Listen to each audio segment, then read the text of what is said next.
What you mean you don't know Pana? She's dope. What you mean? What you mean? What you mean? What you mean? What is poppin' YouTube? Welcome back to my channel. It's your girl DOPEaxxPANA, and I hope everybody is staying safe and staying at home. And I'm super excited to bring this content for you guys because I know y'all are at home practicing, right?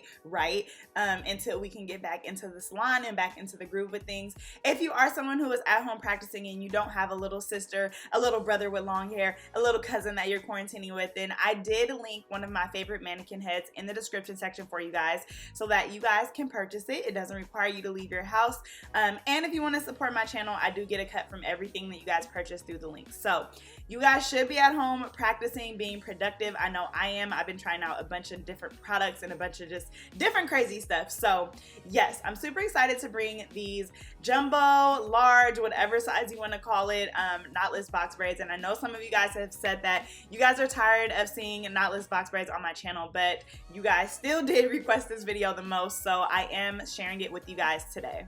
So if you peep the glob on my hand today, it is a different color because I did use a different product. I have a cousin who braids and she wouldn't stop talking about this EcoStyler black castor and flaxseed oil edge control. She uses it to braid and she's like, it's a must have. So I said, okay, I'm gonna try it out. Y'all know I'm a product junkie and I do like to try different stuff because you just never know. So this stuff actually reminds me of when I used to braid with the Cream of Nature Argan Oil edge control, and I'll link a video on the top right when I did box braids with that product, and it turned out bomb. And I will say that this product had my parts on crispiana. I know y'all seen it in the beginning. Y'all was like, Pana, how did you get your parts so straight? It is thicker, so it did like make my parts super crisp and neat, and that's what I love about it.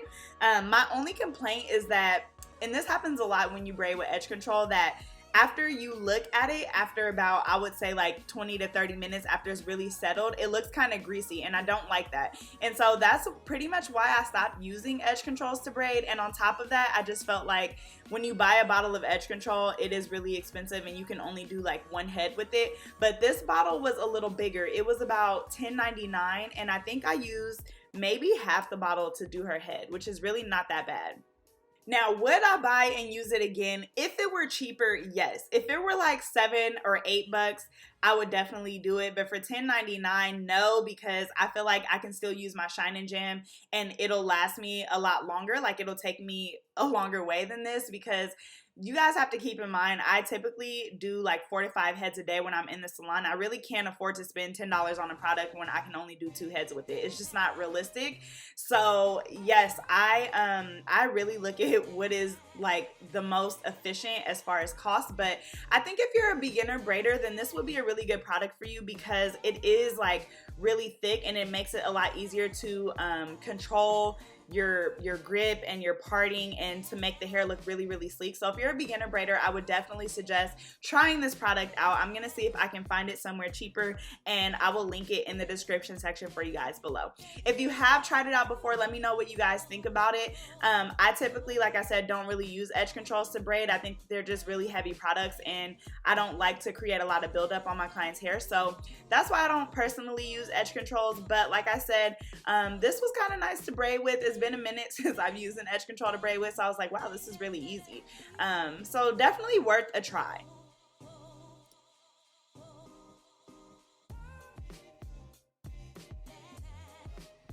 So yeah, I'm not really gonna talk through this whole video just because I feel like I've done 1,001 knotless box braid tutorials, so y'all get the point.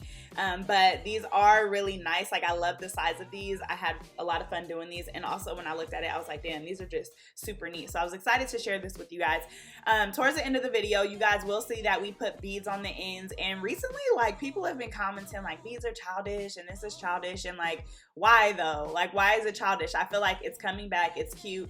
It adds something to it, and yeah, I mean, any of these styles can obviously be created without the beads, but I do love when I have clients who come in and they want to do different stuff. Like, if I only posted regular knotless box braids or just regular shit on my channel, y'all wouldn't be here. So I do love when a client switches it up. She got like more like African style beads, not like the clear beads that you would put when you did a child's hair. But regardless, like I did a half and half pink style and the beads literally set it off. So let me know what you guys think in the description section about that. I feel like, I don't know, no style is really hella childish to me. I just really feel like if you have the swag to rock something and make it look poppin', it'll look poppin'. So yeah, let me know what you guys think in the description section on that. I'm gonna let you guys vibe out and enjoy the rest of this video, and I will catch you guys at the end.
Alright guys, so we're almost done here. Next I'm going to take through my scissors and just cut off any flyaways. This is not giving your clients a trim, okay?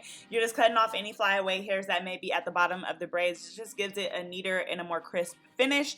And I know y'all been asking me to tell y'all how long it takes me to do these styles, and I almost forgot. But this style took me a total of 2 hours to do, and that's including like all the recording time and everything. You guys know I got to move my camera around and stuff. So usually I would knock about 20 to 30 minutes off if I was not recording. So yes, I use pre-stretch braiding hair for this look. I use the Rasta Free pre-stretch hair, which I absolutely love. If I had to have a go-to hair, it would probably be that. And so yeah, I'll make sure that I link that in the description section for you guys. Here I'm just going to be dipping her hair, doing all of the finishing touches. I did not put mousse on her hair because typically whenever I do that to her hair, it reverts, and because her parts are bigger, I feel like, yeah, that happens. So didn't put any mousse on it, but I did go ahead and dip it like regular and then add those beads on, and I will be back to show you guys the finished look.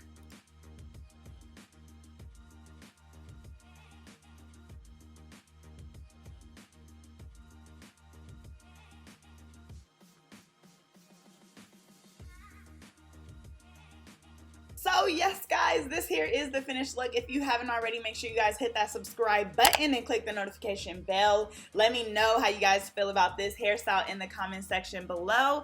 As always, if you love my videos, make sure you guys like, comment, subscribe, send it to a friend, a cousin, send it to your hairstylist, and recreate the look and tag me on IG. All of my handles are in the bottom right corner, and I will catch you guys in my next video.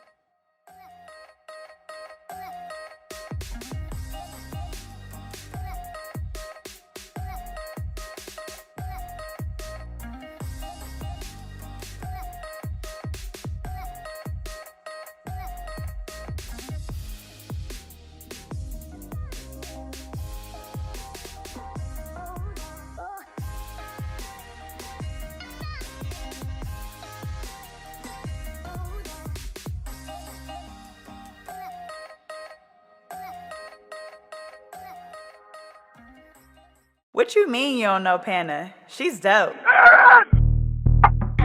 What you mean? What you mean? What you mean? What you mean?